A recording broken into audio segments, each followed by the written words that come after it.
It's the Cold Beer Surf Club.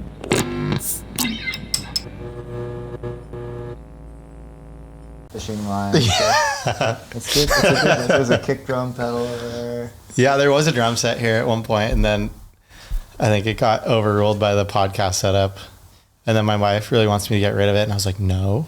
Yeah, you don't want to get rid of the drum set because Archie's going to be playing the drums soon. Yeah, so I was like, we have to keep it because then I'm going to have to buy another one in like 3 years. Yeah. I mean, this is a nice little corner for a drum kit too. It used to be right there. Cool. Yeah.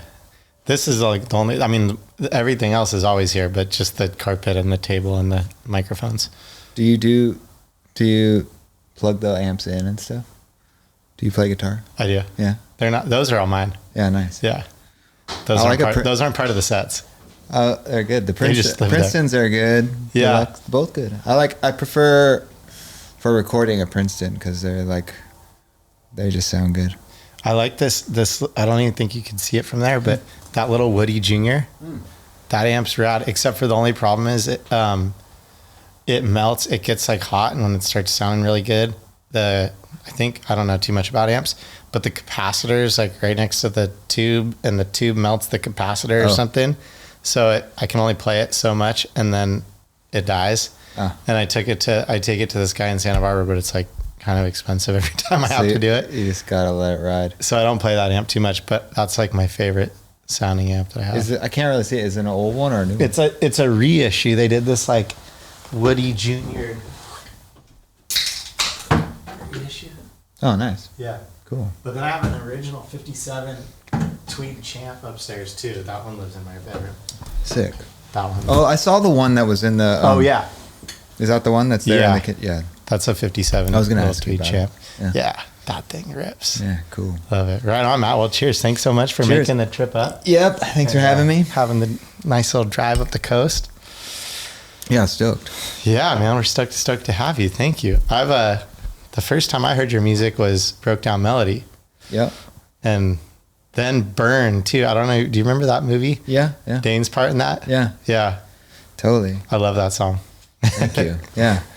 Yeah. It's cool. I think there's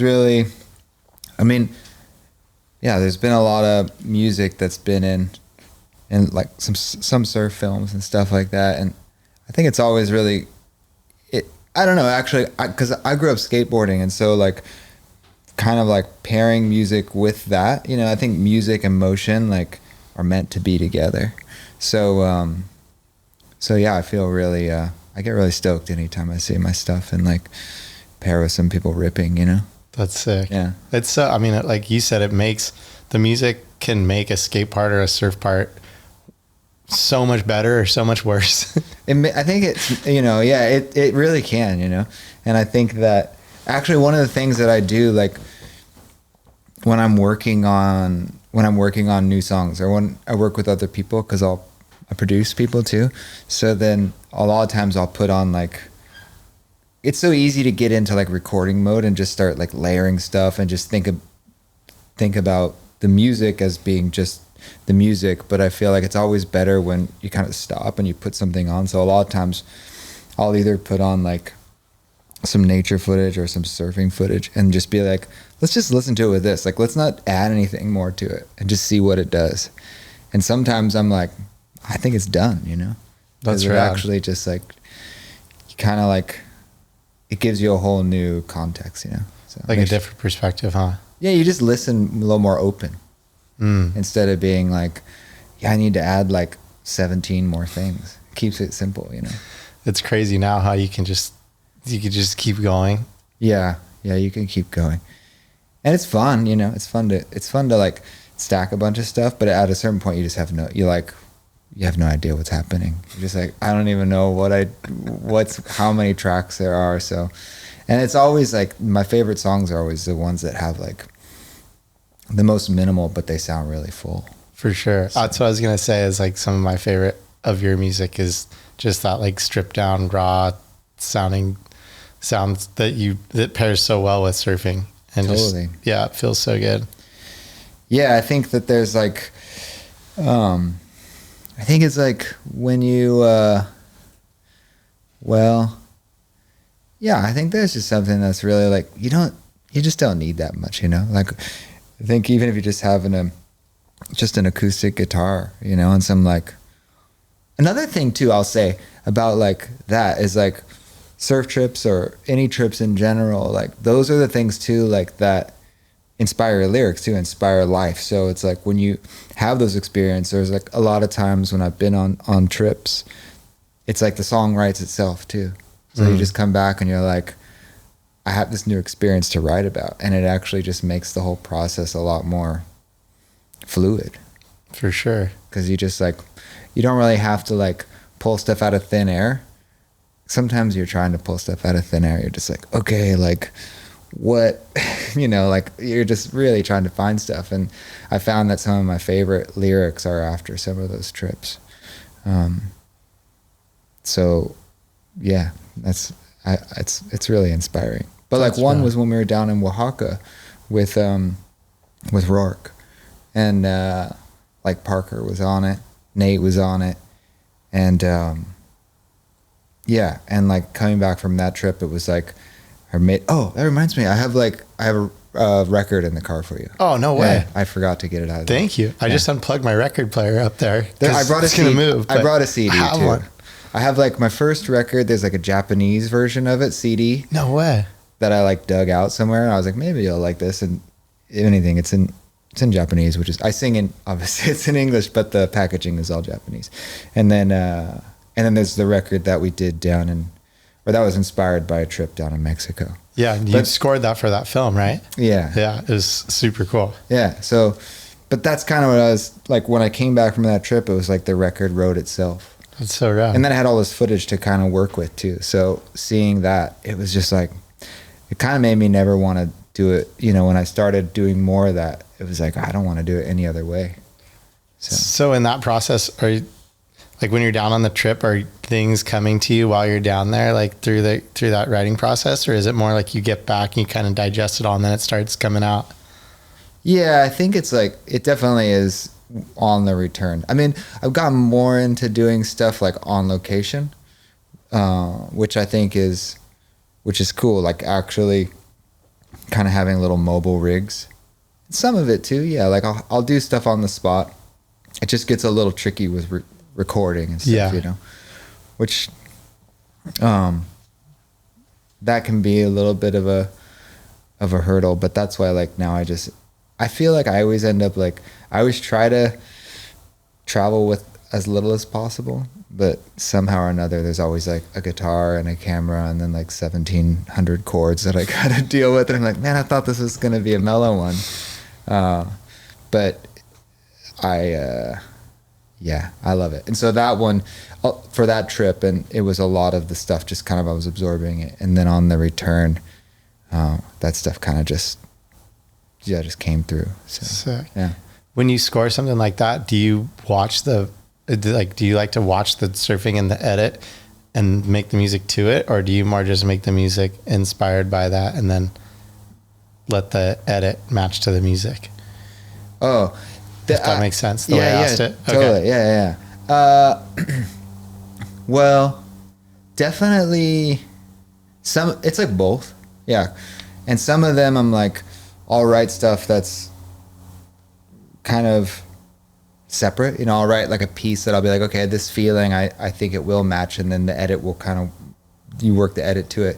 And certain ones, then like there was, at the end of it, there was like a 10, I think it's like, I don't know, it's like 5 or 10 minute like surf edit. And then, I was like, oh, maybe I'll use one of my old songs and put in there that I thought was going to be like driving and cool and energetic for it. And then I put it in there and it just felt flat. I was like, oh, I love this song, but it's just not right, you know? And I wanted it to work really bad, but then I was like, no, it's not right. So then I just kind of thought about it, slept on it. And the next morning I woke up and like in an hour, I just wrote the song for it. And it's a song, it's called The Holy Mountain. And it was like, I woke up and I had the like rhythm in my head and the lyrics. And then it just like, when I laid it into it, I was like, and I was with my friend Jordan, who we co-directed it together. And I he came over for the edit that morning. I was like, I worked this up this morning before you got here, and we laid it in, and it was just like, Yeah. that was the thing. So definitely some of the stuff like simmers in the subconscious, and then oftentimes the like edit informs it. And when they come together, you know, it always feels like magic. So. Like it's meant to be. Yeah. Yeah, it's That's the best. so cool. It's the best feeling. And so you grew up skateboarding, like we're well on your way to being a pro skater. Yeah. Yeah, I did. I was, and I did. Yeah. And then, I grew up in like, I lived in Florida. I'm originally from Southern California, but we moved to Florida. And then, when I was in Central Florida, so I was like in Orlando. And then I remember like the Surf Expo would come out there. Have you ever been to that? Yeah. And the one in Orlando, they probably fly you out there. And so like whenever that would come, I would sneak in, and I'd be like so pumped because like all the brands and everything were there, and I would just be like, this is fucking crazy. And I was just a little kid, you know, and I was like just doing kickflips, and I had like, in Florida too, we didn't really have like curbs, you know, it was all kind of just like these like kind of like water reservoir ditches. So I had to like steal a parking block from from a parking lot, and then like put it in the back of my dad's truck, and then like haul it to my driveway. And then I just like, my whole driveway was like covered in wax from that thing. And so people would flock to my driveway to skate my curb. Because you had the only curb It was in the Florida. only curb in my neighbor, like in the whole like whatever area. Yeah. And so, but then we moved back to California, moved to Huntington Beach. And so I moved there in back to Southern California in high school. And so I went to Huntington Beach High School. And then, so that's kind of where I kind of came back. And then I've kind of always been based around that area. And so like growing up, you were skating. Were you also surfing, or was surfing later? It's more just kind of like here and there I would surf and stuff like that. But I'm not going to claim to be like a amazing surfer. I can get out there and like I've ridden around and stuff, but like, you know, I was like never, I was always around like really, I feel like always around really good surfers. So when they'd go to like crazy breaks, and I'd be like, I'm just going to film on the beach here, or I'm going to play my guitar, because I'd let them kind of ride it. So, but you can't say the same about skating. No. I feel like, I mean, I think what happened was I broke my leg really bad. Yeah. Is I shattered it. Like I was coming down like a big ledge, like a 10-stair ledge. And then, gnarly. So like you ollied a 10-stair, and I was trying like a crook grind down this like 10-stair like hubba ledge. Whoa. And so then when I landed, then my leg decided it wanted to go the other way. So gnarly. It was gnarly, yeah. And so I was like, well, I'll be back in a couple months, but it ended up being like 2 years, because I was How old like, were you? I was 18. I was like 18. I just graduated high school. Damn. So then, so then my leg, like compound fracture bone was sticking out. And then it was just a long road to like recovery. There was a lot of physical therapy. And by the time that I was healed up, it was like, honestly, I was just kind of grateful to walk again, because they had re-broke a couple of times when they told me that I could like put weight on it. No way. So just from like walking? Yeah, because it was really messed up. And they're like, yeah, you can like, after like 6 months, they're like, you have there's screws in there and there's a brace, and so you can like start putting weight on it because it'll help it. And then I did, and then it started like clicking around, and I was like, something's not right. And so I went back to the doctor, and they were like, oh yeah, it's re-broke, so we got to like cut it open again, and then take those screws out and put like another plate in there. And so then oh my gosh, yeah, it was kind of fucked. And that's so gnarly. It wasn't fun, but that was like during that time was when I started songwriting and stuff, because I was like, I was always really active before that. And so then I just had a lot more time sitting around.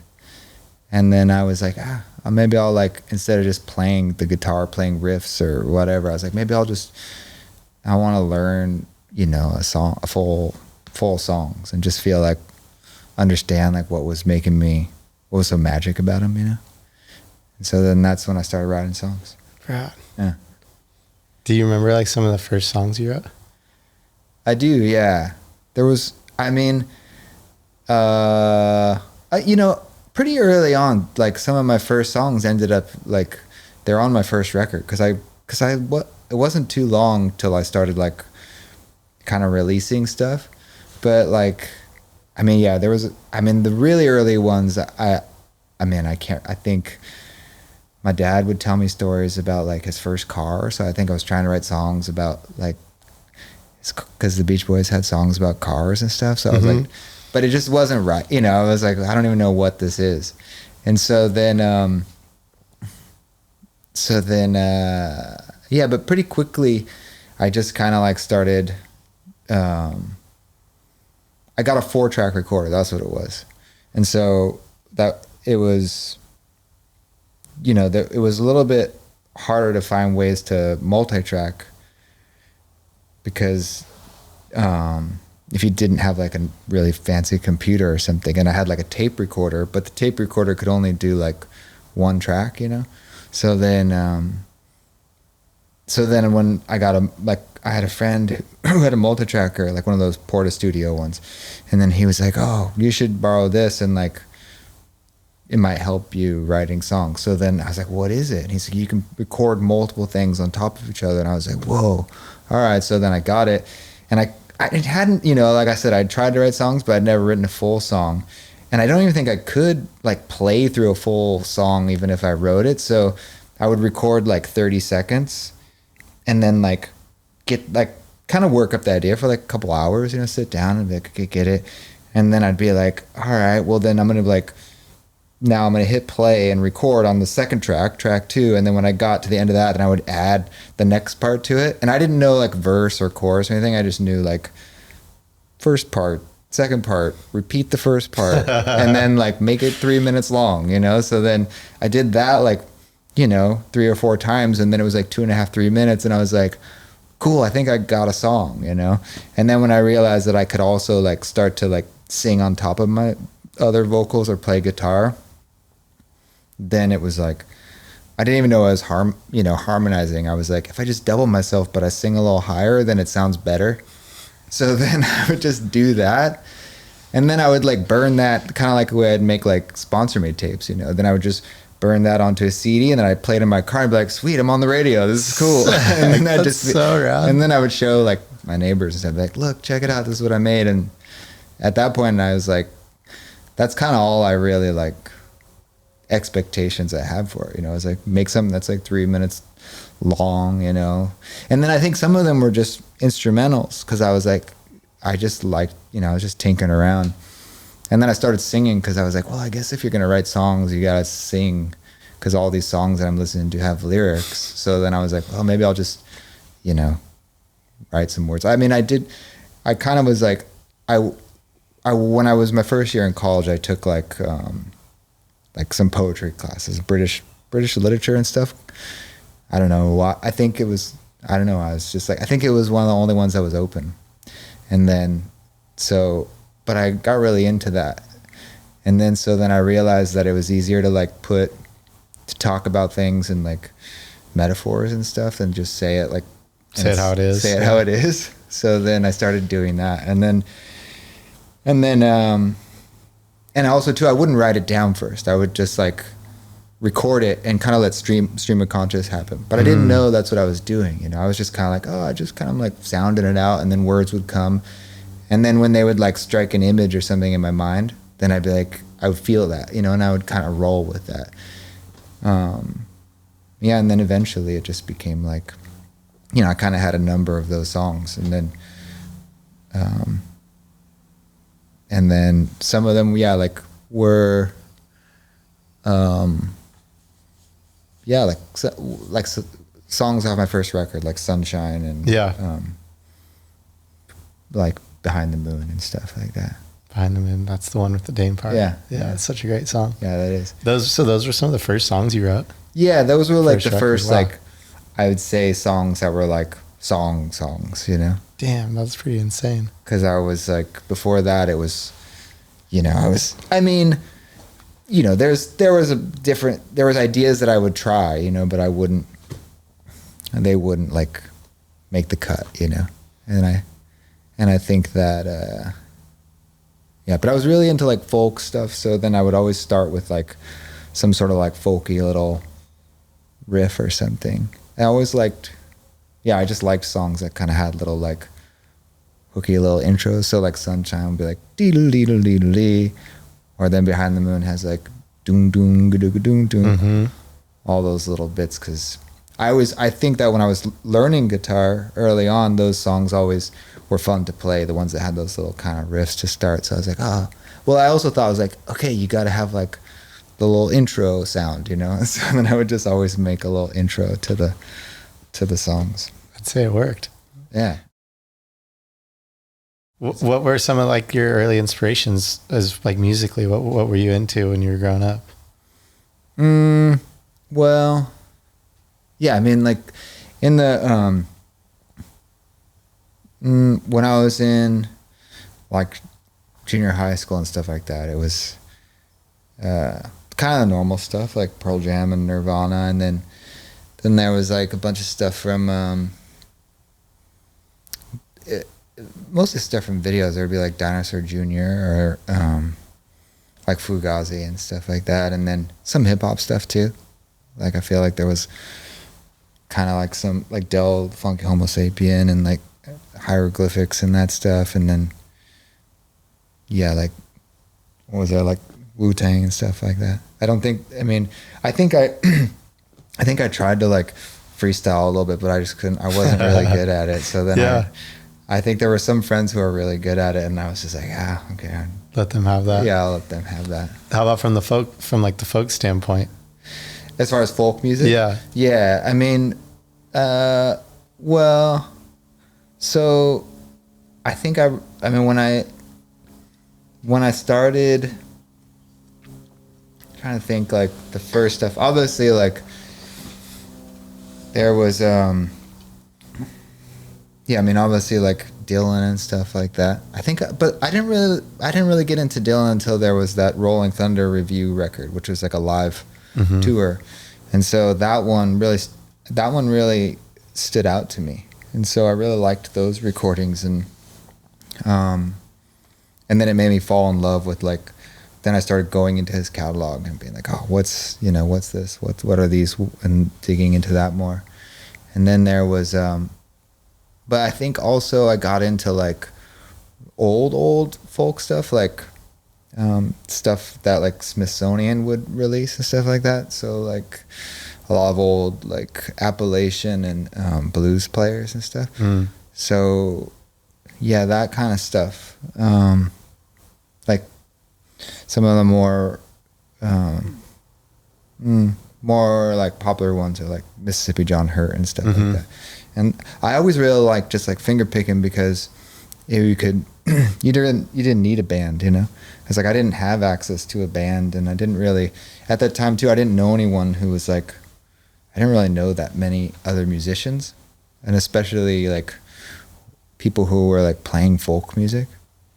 So then, and I didn't even really, you know, it seemed like all that stuff was like something that came from like whole other, like just a whole other world, you know, a whole other lifetime. So that's what was like appealing to me, was that it felt like listening to it and playing it, you were kind of tapping into something that was like just sort of this like mysterious thing.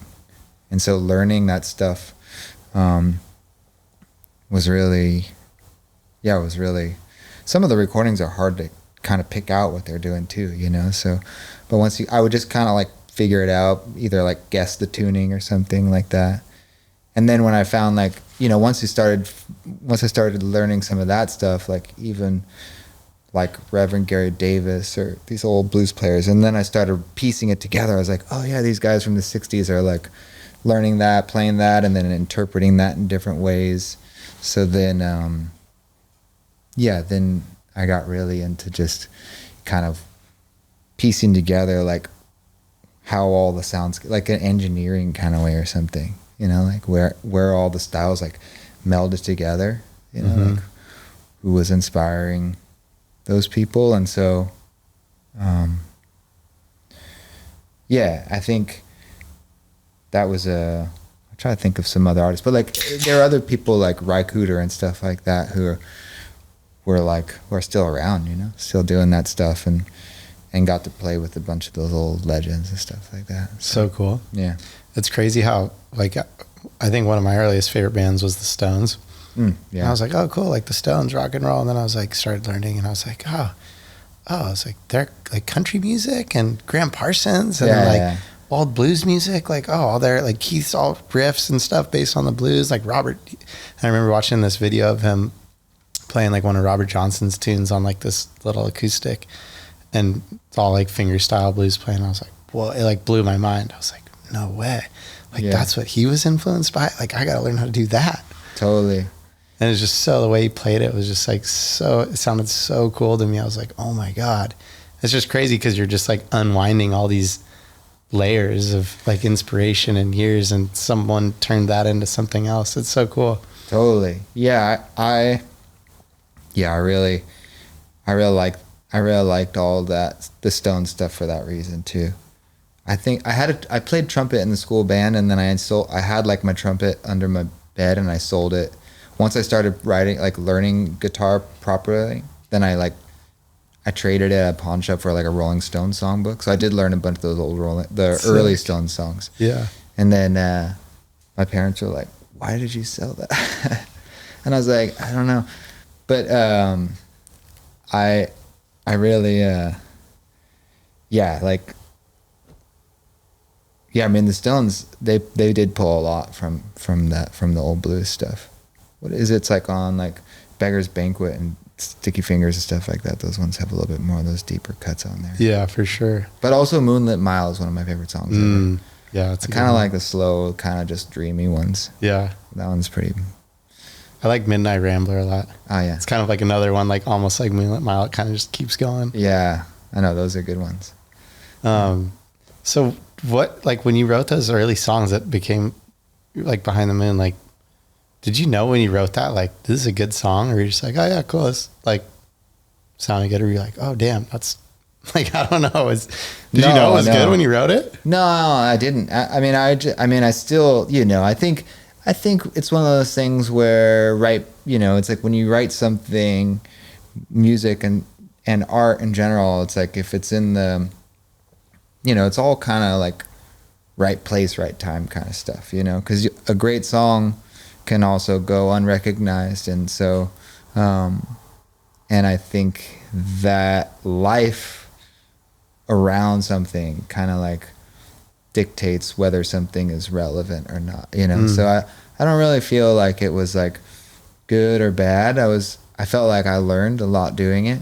I guess maybe I should rephrase my question. Did it feel good when when you got done with it, were you like, oh yeah, that felt good? Yeah. It felt good. Yeah. It did feel good. I guess that's what I was more asking, because obviously, like you said, it's life and people in the audience and whoever decides like, oh yeah, cool, we like to listen to this again. Yeah. That is the thing, because like people are always, I think the main thing that I mean to say with that is that when I was writing those songs, like I didn't have any expectations of like anyone liking them, but it was more just kind of like, and I feel that way now when I work with other people. I'm like, the main thing is I'm like, do you like it? And it's like, are you like, the second you're done doing it, are you just stoked? And that's like enough. And so I kind of feel like at that, when I wrote that song, or whenever I finish any song, that's kind of that's what I aim for. If I'm expecting anything else, like someone to like it, I'm like, probably going to be let down. Yeah, kind of like the wrong motivation to do this creative process that you love doing anyways. It's like you're just doing it because it's coming out and it feels good and it feels right. Totally, yeah. That's the thing is like, and I think that, yeah. So when I finished those songs, that was the thing, is when I finished like every time I finished one of those songs, then I was stoked. I was like, whoa, because I kind of felt like I'm never gonna write. After I finished one song, I thought I was never gonna write another one. I was like, maybe this is the last one. I was like, this. How did I do that? Sort of like alchemy or something. And then when I had a whole record, of them, I was like, whoa. There's there's a whole compilation of them, and I was like, well, I don't know if I can do that again. And so then I just kind of like kept going, and that was kind of the same I do think the one thing about that stuff though, looking back, you know, I think if looking back, there are things that I would do different, you know, like in the recording now that I know more, I'd be like, oh, I'd play that a little different or something. But, you know, but then it wouldn't be what it is. So totally, you know, it might not be what we all loved about it. Yeah, true. Yeah. So yeah, it's a funny thing, but I'm grateful for, you know, being able to play music and write music and that anyone likes it. So. Well, thank you for making it. Thanks. So how did you get hooked up with Jack at that point and Brushfire? How did I? Yeah, Emmett and Jack had heard some of my songs. There was like a little, I think it was just like a little kind of, yeah, like a kind of like a mixed CD of songs. It wasn't like a full record. You know, I think I would just kind of like, some of them were floating around at the time because I would just give people stuff, you know, and then. And I should know, but that first record was put out under Brushfire? Yeah, it was. So you had connected with those guys before the record came out? I'll tell you. So that came about so when I did that record, I was working with the, I had met so Tom Dumont, he plays guitar in No Doubt.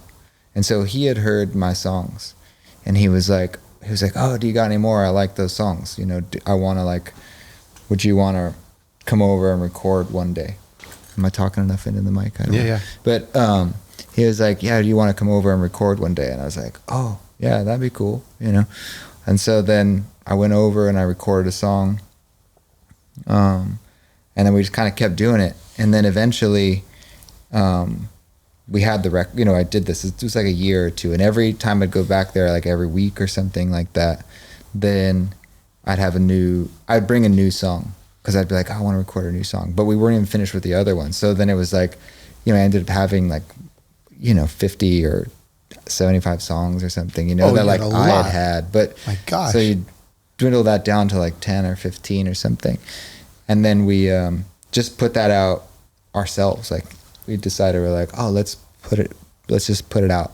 And I was doing shows around like LA and then like up the coast to like Oregon and at the House of Blues in Anaheim and stuff like that, playing for like bands that would come through or something, like opening for them. Yeah. Like bands I like Pinback and Built to Spill and stuff like that. I was like, I was just up there with my acoustic guitar. I was kind of like, what am I doing here? But I'm happy to be here. Hell yeah. And that's kind of all under that sort of like kind of in that indie realm at that time, right? Like yeah, Built to totally. Spill and stuff. Yeah. Yeah. And I was a fan. I am a fan of that music.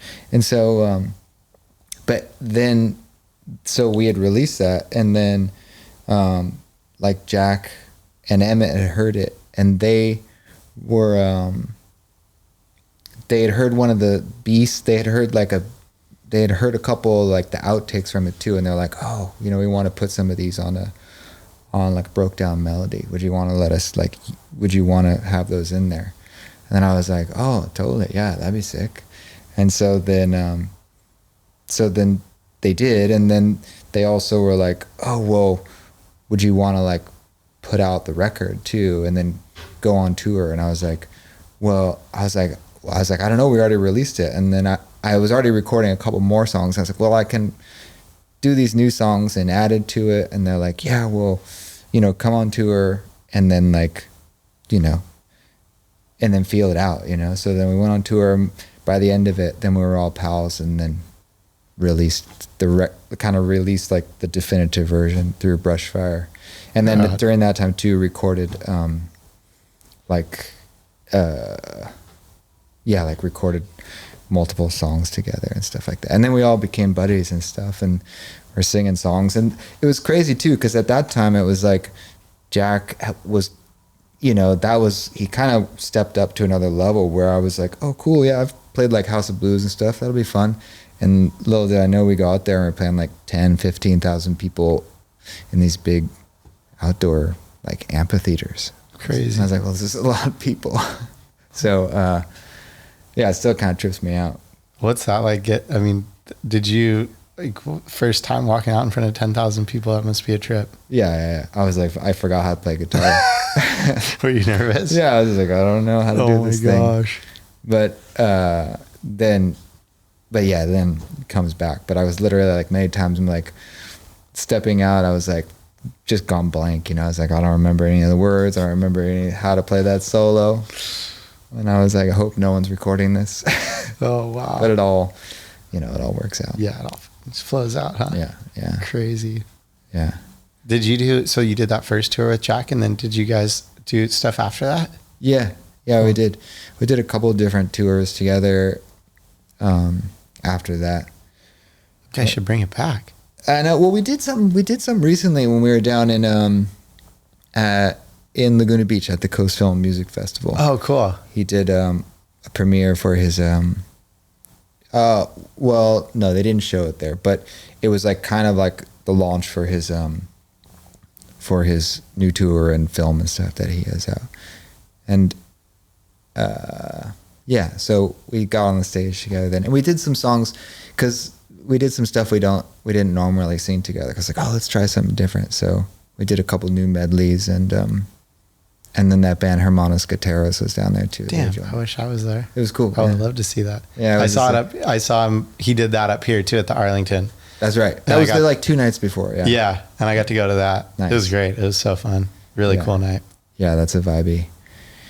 It's a vibey show. So yeah, and just like I grew up. I mean, to like Thicker Than Water, Brokedown Melody, Shelter, like, and Jack and the Malloys. Those were all the guys that I looked up to, and I grew up on those films. Like, they were so inspirational to me. So to get to know them all and get to sit and surf with them and whatever, and then get to go, and like I still fan out so hard. Yeah. I mean, yeah, it's pretty. I mean, I definitely think that they inspired a lot, you know, just of creative things within surf world, but then also obviously outside of that too. And so, I mean, I learned a lot about film and stuff from them, because I have recently been doing more like film work and stuff in the last like 8 years or so. Yeah, I was going to ask you about that. Yeah. And I just, when I was early on, they would be like, oh, you got to watch these, like, kind of like really like abstract sort of films. Cause Emmett, I remember he came to me, he's like, what's your favorite movie? And I was like, I really love Tombstone. And he was like, Tombstone? He's like, you got to up your game. I was like, what? That's a great film. I was like, Bob Dylan said that Doc Holliday was one of his favorite characters in a movie. So I still stand by that. But also they were like, they gave me some good film schooling early on, which stuck with me. Right. What film schooling? Like, which ones were they? Like, okay, you got to watch this, and that. It was a lot of stuff that, like, I think that, because they all went to school for that, but it was just a lot of like old, like French and Italian filmmakers. And I was like, you guys are sitting around watching this? That's no crazy. Way. Yeah. That's interesting. It was interesting. And so, yeah, I know that's their secret weapon. I can't really give it away. Shoot. I know what to watch now. Yeah. Well, it's crazy because like you and Jack had a kind of oddly like similar roadmap. Like, Jack was such a good surfer, got so hurt at pipe, and then like got into music because of that. Then kind of segued into film later, or well, film early on, I guess. Yeah, but like you had that moment too in your career, like you could have been a pro skater or were, and then it was like, oh no, I can't do this thing that I love anymore. But it kind of opened a whole nother door that who knows if that would have ever happened if you didn't have that injury. Totally. Do you trip out on that? Like when you look back, where you're like, whoa, that was kind of like meant to be, or is it like, oh no, I still wish I could have been a skater? I mean, some of both. Actually, in the last number of years, I did a lot of I did like a bunch of exercises to get back into skateboarding. So like there was I kind of have it back now where I can was doing more like at least like smaller handrails and like ledges that go out, but also was like it's a little nerve-wracking, but skateboarding hurts. It does hurt, but I like falling. As long as I'm if I bump my arm or my head or whatever, or my leg or whatever, it's fine as long as I can still use it, It's like it kind of wakes me up. It's kind of just like putting your feet in the water. It's like, all right, I feel awake now, But Yeah, I think that when I look back on it, I am grateful for kind of that life shift. I think, yeah, I'm glad that I found it in this lifetime. I guess maybe it would be another lifetime that I would find it, but I'm glad to do it in this one. It's weird how like you go through and sometimes something feels like it's a bummer, but then later you look back and like, oh, maybe that worked. Maybe it was meant to be that and pushed you in a different direction or something. Totally. And led to something that you didn't even know was there. Totally. Yeah. I mean, I think that the hardest things have the biggest, kind of the biggest yield the best things. If you let it, and those are like, I think in life, we're always given those kind of forks in the road. At the time, yeah, it's difficult to really see the light at the end of it sometimes, but yeah. Music probably kept you sane through that thing, huh? It did, yeah. It did, actually. I think, I mean, I don't know. I mean, it's one of those things when I was like, it actually did. It actually gave me like a kind of like, not that I was like really hopeless or something, but I think that when I was skateboarding as a kid, it was like it's different now. It's different now. Like people are like pushing it and they're like, still doing it really well in their 50s and 60s and stuff like that. But when I was young, it was like, if you were like in your like, 30, it was like, I didn't really have any idols that were like that. They were all just like maybe early 20s, mid 20s.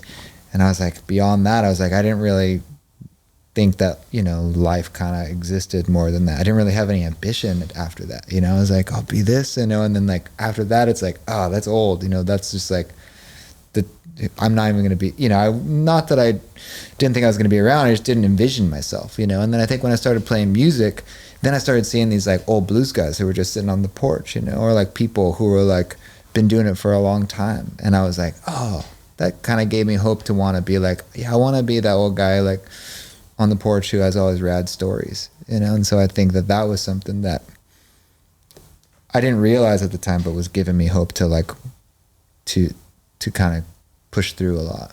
For sure. Yeah. Yeah, that's rad.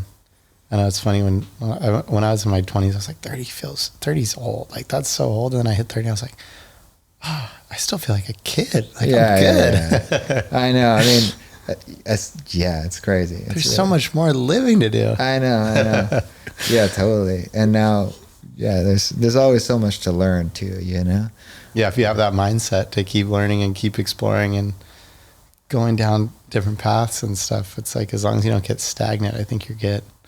Totally. I mean, that's the main thing, right? It's just keeping those like pathways in your brain open, because that's why it's like, it's why it's good. You want to like turn down a road you don't know where you're going sometimes, because it's like that's gonna make you, it's gonna ignite some new synapse in your brain, and then who knows, a new idea comes from it. Or you get lost. It's good to get lost sometimes, For sure. Because when you get lost, it's like what the other way is going to take you. You're like, fine, that's cool. I know where I'm going. I go there every day. But like, if you get a little lost, it's like you might have a new experience and a new perspective. So, was that sort of film for you? Like, was that something that sort of broke off from music, or how did that come into your life?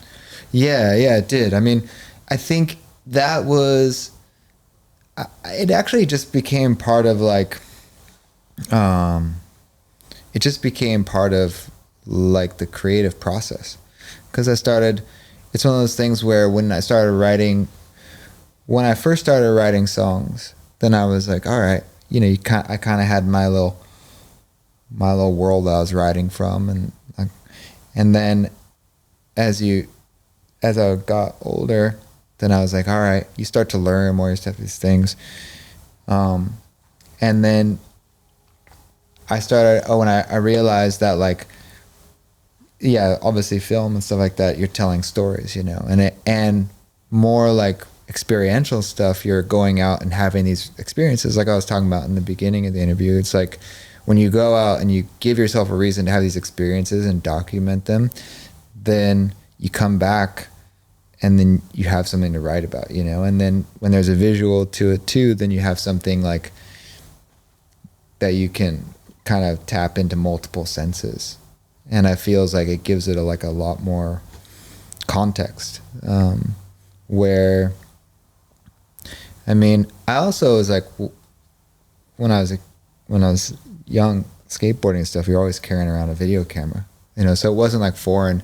And now everyone's got a phone, so you're always filming and stuff like that. But it was always like documenting something. You're always like, jump down that thing. Okay, sweet. Okay, we got it. Oh my God, now we have it forever. Or some of that stuff, I don't know where it's at now. But like, you have it, and then you like, you're excited for that. And then, so it's the same kind of feeling.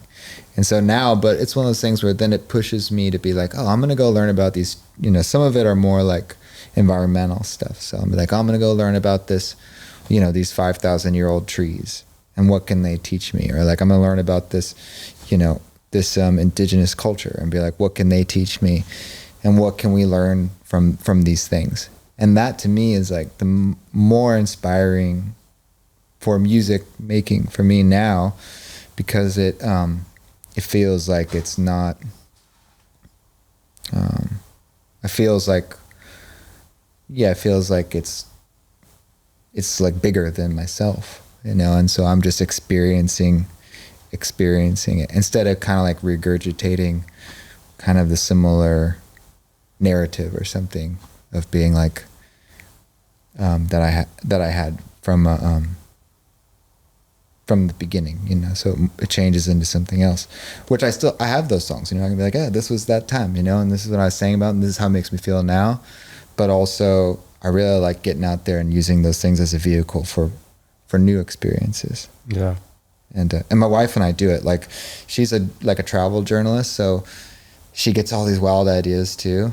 And then she takes my like poetry brain and then like turns it in, I think I work really well with like people who are very like critical, like critical thinkers, and they're very like kind of more analytical and fact based. Because I love that stuff. I'm like, yeah, that makes a lot of sense. But I was like, you need to soften it a little bit, and you need to add a little bit something there that like sparks the mind's eye a little bit. So little imagination. Yeah, like I feel like when you put those two together, it was like, then you get into some really like really, really fun stuff, and it feels like music to me. So yeah, that's what I like about it. And the stuff I shoot, a lot of 16 millimeter stuff like that, because that to me, it's like you can work to get like, I love digital stuff too, but there's something about like, you just kind of get what you get, and then you're always stoked to get it back, because you're just like, well, I don't know if it's going to turn out. I hope it did.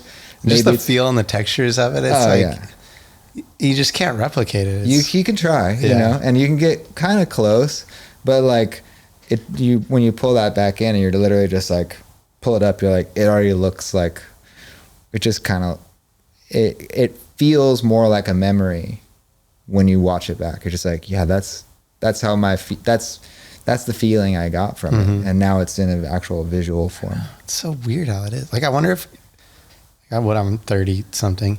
I wonder if like kids who are like 10 and 15 now will think that, or if they're just like, it's all the same shit. Like, I'm just watching something, Yeah. I wonder. Well, because it's like, all that stuff is like, you watched films that looked like that, so you have that association with like that, kind of associating it with a time in your life when you watched films that were impactful, right? Yeah, and I was around, like I grew up on Thicker Than Water, and like my uncle shot 16 and Single Fin Yellow in the films he made, so like I watched him do that. So I watched it, and I have like this nostalgic feeling that brings back all these memories of me being a kid. Totally.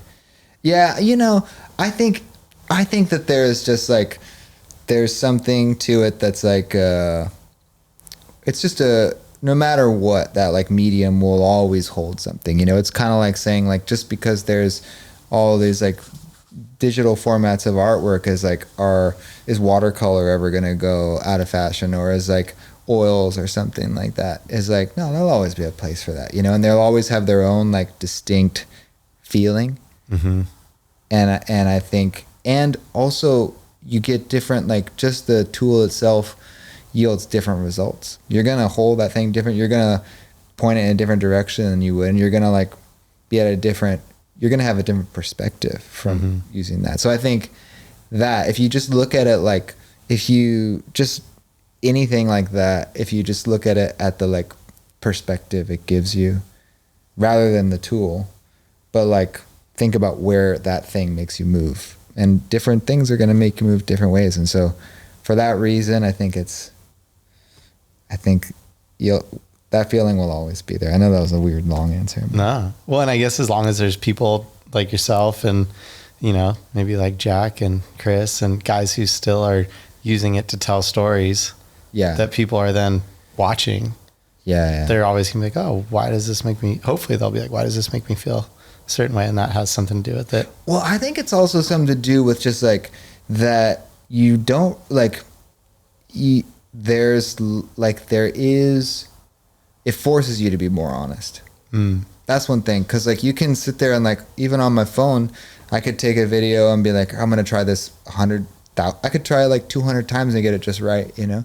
Or I could do something and like with other possibilities, you can be like, yeah, I'm going to get it perfect, you know? Cause I have the ability to do that. Or I'm going to like on recording stuff, layer like 100 things, you know? But when you do it to tape or like you have an 8-track thing or a 4-track thing, you're like, you kind of just, it kind of has to be what it is. And so I think that reason too is you're getting more honest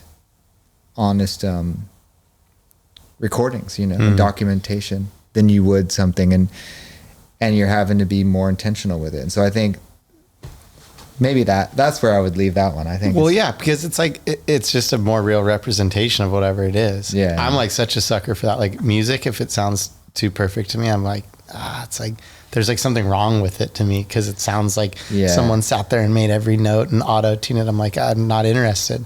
I'd rather hear someone's voice crack or like someone hit a bad hit on the drums or like a weird something, you know. I'm like, I like that, the characteristics of music like that, especially now, you know. I feel like with the way that music, you know, with the way that I think that as far as I feel like that unhuman approach to music was always sort of desirable because it was almost like superhuman. And now since it's on the click of a button, then it's like it's like the need for it being like to show the like actual like the flaws in what real art is, you know. And the emotion and the storytelling. Because like all that stuff is like, that's the most important. But I agree. I like that stuff too. Sometimes I'll just turn my guitar up and like play dissonant chords for like an hour just to like let it out, you know? Yeah, just go somewhere else. Yeah. Just trip out. Yeah, totally. What, like musically, is like most of the music that you're creating now like specific to film and projects that you're doing, or are you still like actively like when do we get another album? Yeah. Are you songwriting, or is it more like writing music for stuff? Yeah, I've been songwriting. Like I always have like a little secret record that I'm working on. Some records I've never put out, you know. I've just like recorded them and just been like, well, that was that, you know. Was fun. And it's there, it's somewhere, you know. It's existing somewhere, but I think right now there's do I have anything in the works specifically? Not to put you on the spot. So. Yeah. I have. We won't hold you to your answer. I have a record in the works, but also I am more focused on like kind of doing more experiential sort of stuff.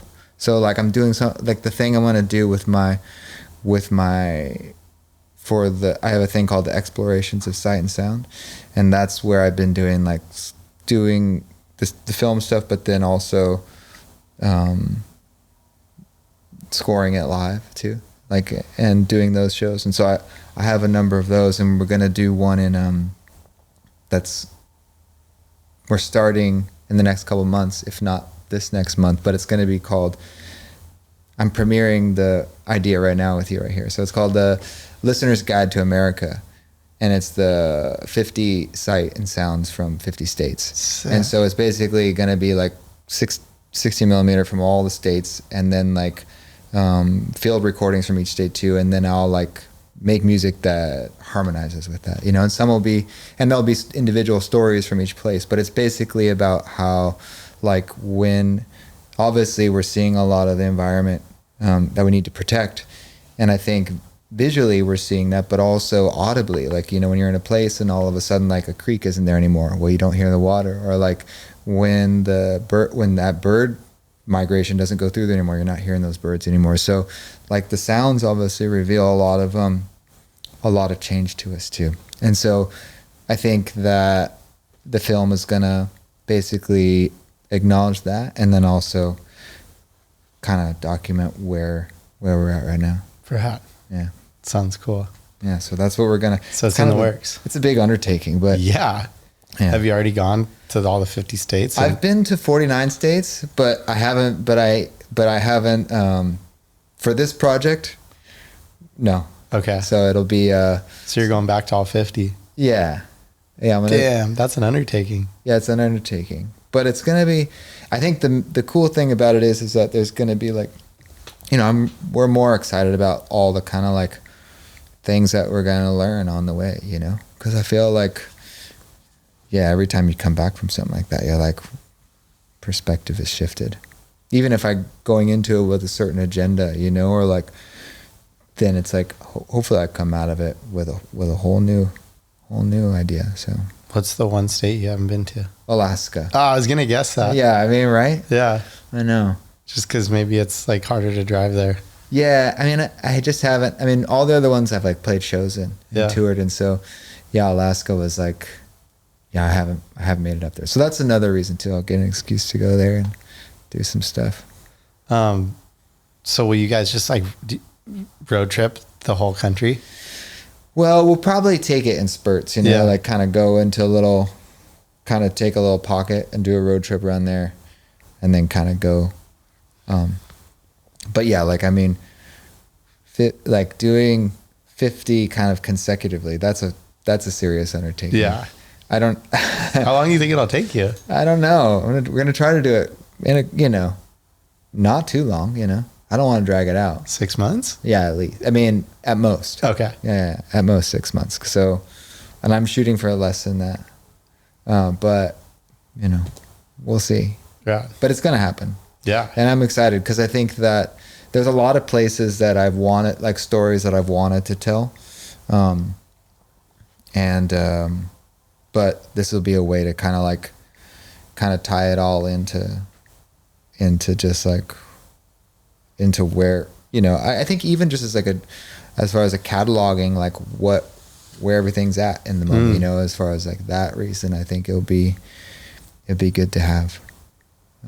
And also being out, like, you know, new places is like the thing that I've like been the most inspired by is just like, yeah, natural sounds and stuff like that, as far as like inspiring the instrumentation behind stuff. So what, do you have a favorite state? Like besides, I know you live here in California, but like, yeah, one that you get the most excited to go visit? I mean, yeah, do you? I've honestly, like, I've traveled a lot internationally. Yeah. But state-wise, I have been to Alaska, but like 20 years ago. Yeah. Florida, New York. Like, I've been to probably like 8 states. Yeah. So I don't know. I mean, I like California. As funny as it is, people always trip out. Like, I really enjoy New York. Like, I like to go to New York City just because it's so different than what I normally do. Yeah. It's overwhelming. And then I went to Montana when I was a kid. That was beautiful. Montana's beautiful. Yeah. Yeah. Alaska's freaking insane. I know. There's like bald eagles flying around like crows. This is crazy. Bears and stuff. I know. It's just so raw, you know, and I think. Where in Alaska were you at? I had a friend who, my friend Timmy, we were like thick as thieves growing up, and he had a brother who was a fishing guide during the summer. So we'd go up and stay at their house on like I think they're on like Kenai Peninsula. I don't even know like exactly where that is. I think it's kind of in the middle of Alaska, but it was insane. It was just so beautiful, so raw and so untouched. Nice. Yeah. Yeah. I'm not sure. We got to figure out where we're going to go where we're gonna go there. Yeah, it's huge. Yeah, there's a lot of land to pick from. My brother did that road trip with Nate and those guys up in the Aleutians, and that sounded crazy. Totally. I'd love to go check that out sometime. Yeah, that was sick. Maybe, yeah. I mean, I think I'm always looking forward to the places that I've never been. So I'll say Alaska. Yeah, that's my favorite state I've never been to. I like it. Right on. How are we doing? I'm not time wise, but I just mean like I realized that we were recording. I forgot. I was just talking and I was like, oh God, we recorded all that. I hope that's kind of good. That's like the whole point. Yeah, I was like, I hope we did. No, I mean we could wrap it up. I think that it was. We're an hour in. Yeah. It moved by really fast. Like I kept checking. I'm like, holy cow, we're still going. But Yeah. I'm down to keep going. I just was like, I kind of woke up and I was like, fuck. I hope it was all this right. is all really, really great. Yeah. No, it's been so fun. I wanted to ask you too. I don't want to put you on the spot or anything, but we have instruments. We could, if you want. Sure. I could try something. You want like make a sound? We could do something. We'll try and make something. Yeah. All right. I'm down. Let's do it. All right.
That amp doesn't work.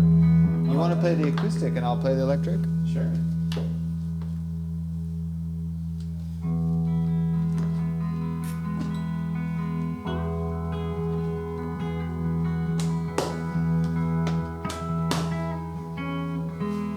Yeah, That's a nice guitar.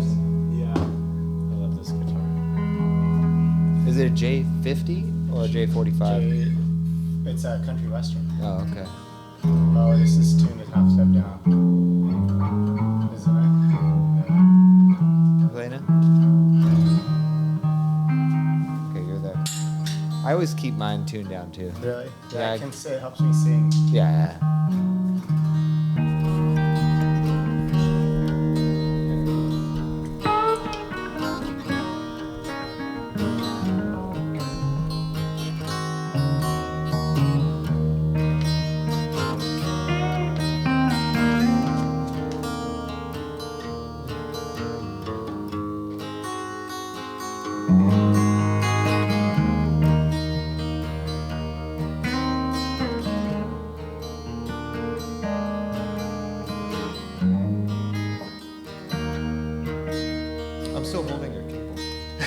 It's like, what is the thing?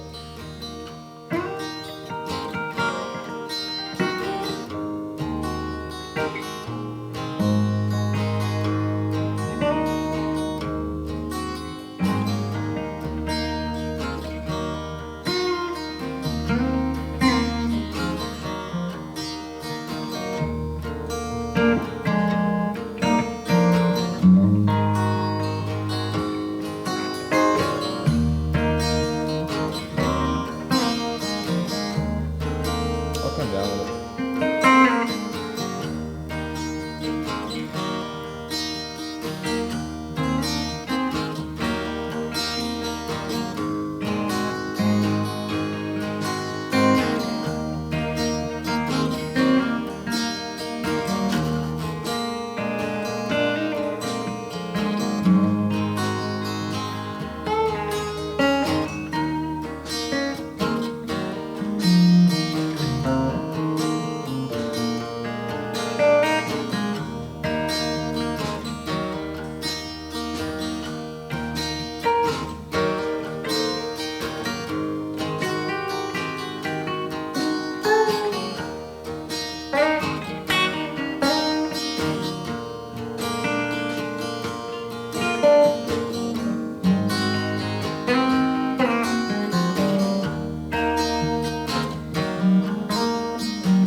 You got some words for us? You can. This is where we make the theme song for your, a new theme song for the podcast.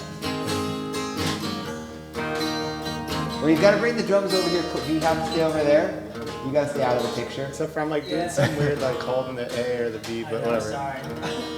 You guys are the stars. I'm just. No, I want you closer. I want you in the band. I know. I wish I brought the home. I probably could have just sat right there. You still could. I can. Put your snare drum right here. That's true. I'm trying to figure out a way to mix and make sure everything sounded good and watch you guys. So. But yeah. If it, I mean, I'm gonna hang back here. Okay. If it helps. I was just like, get in the band, man.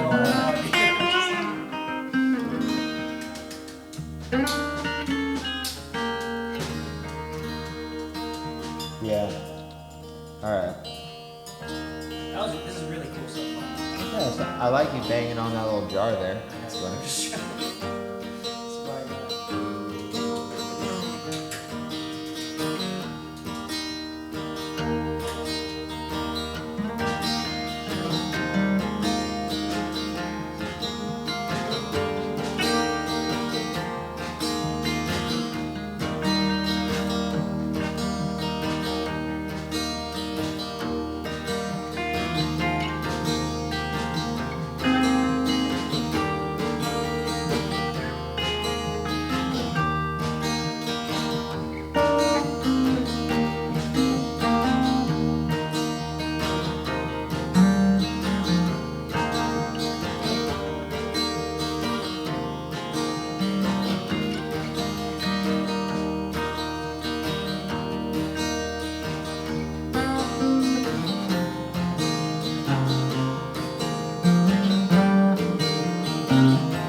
I love a good 2-chord. Yeah.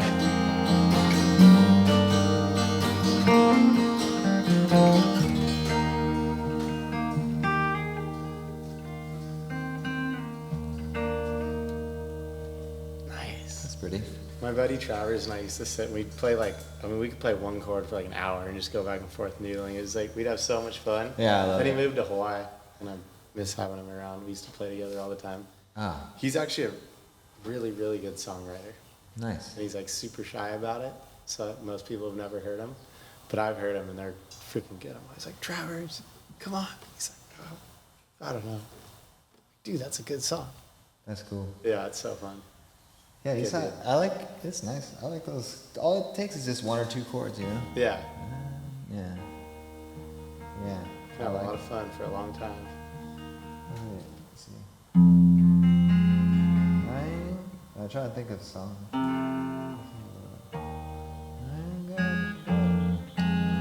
In this world. It's kind of in the same, if I go to those chords. Every feeling I felt is filled with worry. I'd like to find, that's the 2-chord you're in. Inside the sun, yeah. Here I know that we're all blind, we're all one. And then you just go back between the 2 and the 1. Yeah, close. And then 2.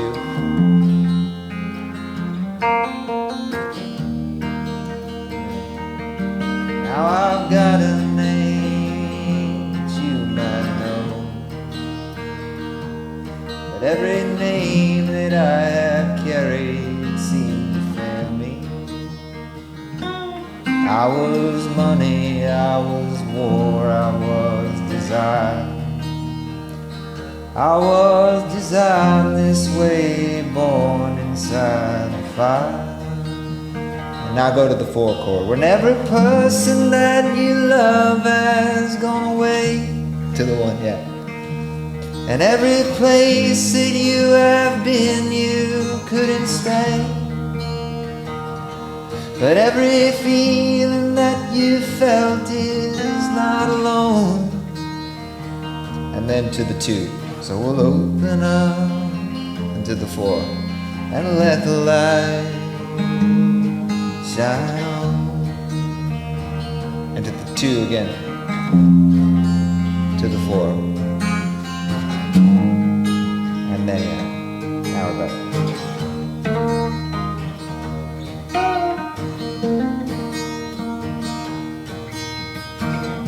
Exactly, yeah. It kind of gets a little, the base of it is between those 2 chords though, and then I kind of jump around. But that's kind of it.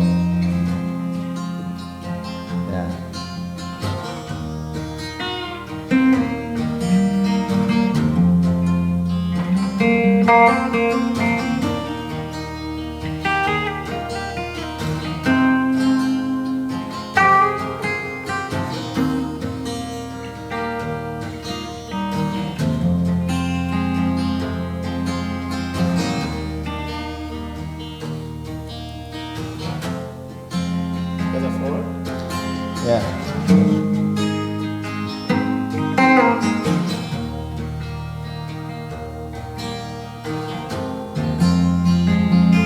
the floor again.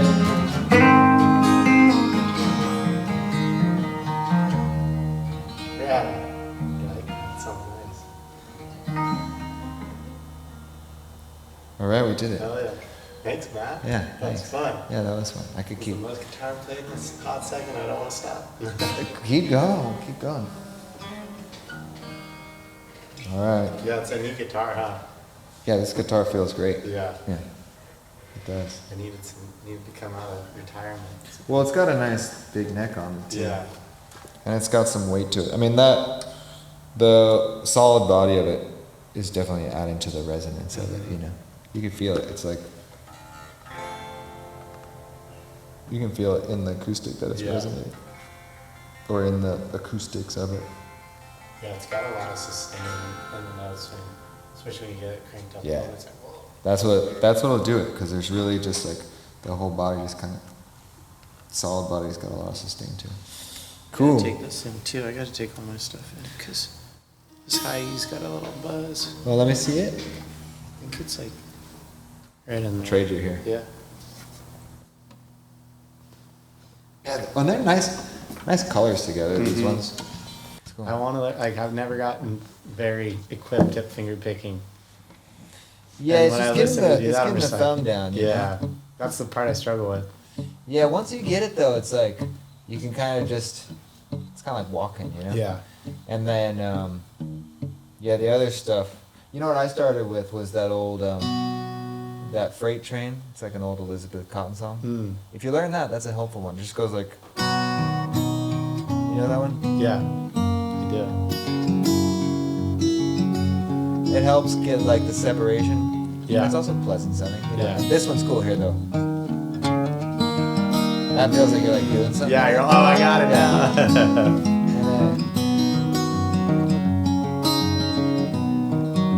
But that keeps like, it's simple, it's just like C. Yeah.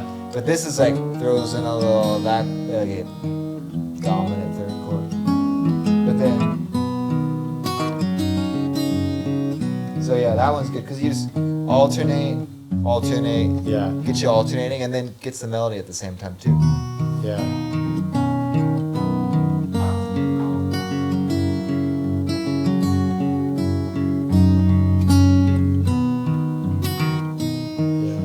That's a good Little one. alternating bass box. I'll send you a little video. I'll send you a video of how to do Okay. it. And Thank then you. can practice. Yeah. But yeah, it's good. This one is. But if you get that, then you can. It's cool because you can do all sorts of like. You can throw that kind of stuff in with your hot licks. Too. Yeah. You know, if you start. Totally. So then Do you always go- play without a pick? Yeah, I think I do. Yeah. But I mean, I will when I want to get like really in there. Yeah, You know, like, for faster totally. stuff. But I find that I always end up naturally. I end up just throwing the pick down and I do Yeah. my set without it. Yeah, yeah. Without even thinking about Yeah. it. Oh wait, this is tuned. Oh yeah, I tuned it down, so that's just whatever. It's just like drop Yeah. D relative to whatever that is, you know.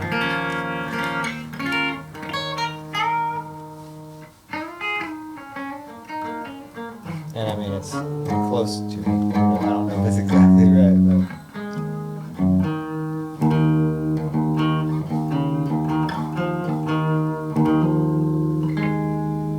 Cool. Yeah, that's a nice guitar. I like that thing. Yeah, it's got a nice thick tricky neck on.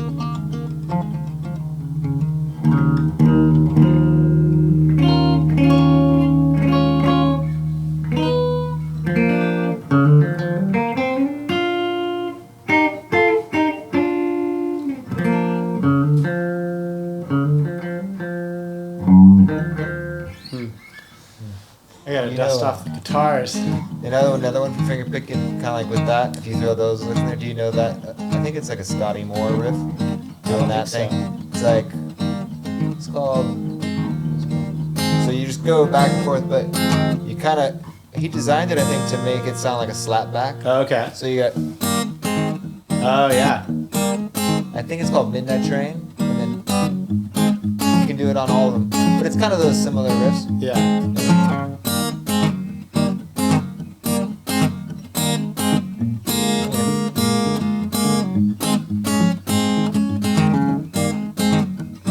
Elvis did a bridge. Train ride 16 coaches long. You know. Yeah. But that is a cool. Yeah, it's super cool. Another. That's just. That's a good way to just get that Yeah, that it's little, alternating too, and then it's not like as. You don't have to do melodic stuff, but you get the kind of rhythmic thing, and then you throw in some of your riffs on top the of that. beatbox. And you're Get the beatbox going. The beatbox, you know, is good. You can come up with some good drum ideas. Yeah. And then you just gotta bust out the drum kit. Wait, let's see. Wait, what do you? I don't know. I can't figure out what you tune this to. I don't even know. Because you're playing. That's like a half step down If E. you're an A there, jazz. Yeah, right. Jazz. Dissonant. There. So B. you're a whole step down. I'm a whole step down. Okay. So if I'm here. So if you do. I can play a whole step down from whatever you play. So if you're an E, I need to play in D. No, I need to play in F sharp. If you play an E, right? If I'm an E. Yeah. Sounds right. Yeah.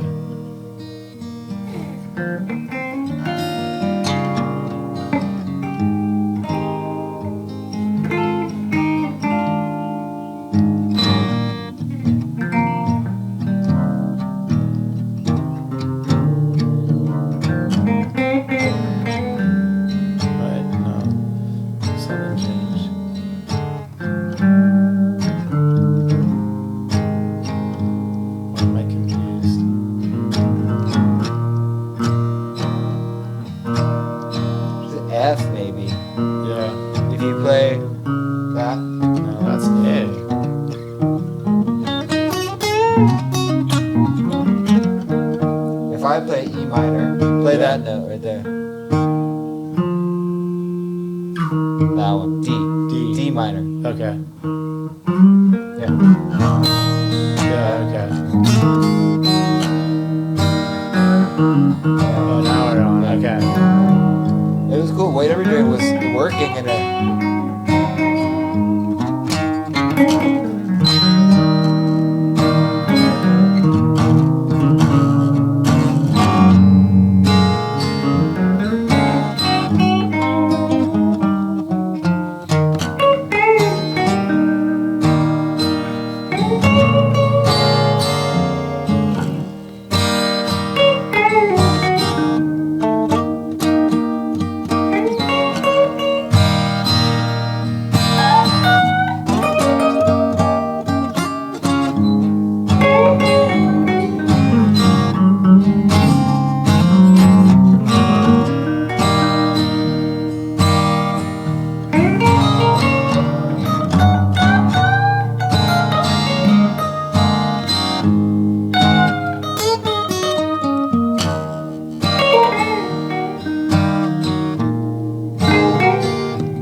Shredding. Oh my gosh, I'm so feel rusty as heck. Oh, it sounds good. That's when it sounds the best, I think. Yeah, when you forget how to play. That's when you sound like you've been living some life, you know? This is like another drop D. Oh yeah, that's it. Because I went to I was like, oh, that's not D. Also, when you put guitars over tunings, it's good because it just makes you listen. Yeah, it makes you think, or not think, but like You're listening. kind of just gotta play it by your ear. Yeah, you're not just going by muscle memory. Yeah, You're just like, wait a second, what am I hearing? totally. Which is a good thing.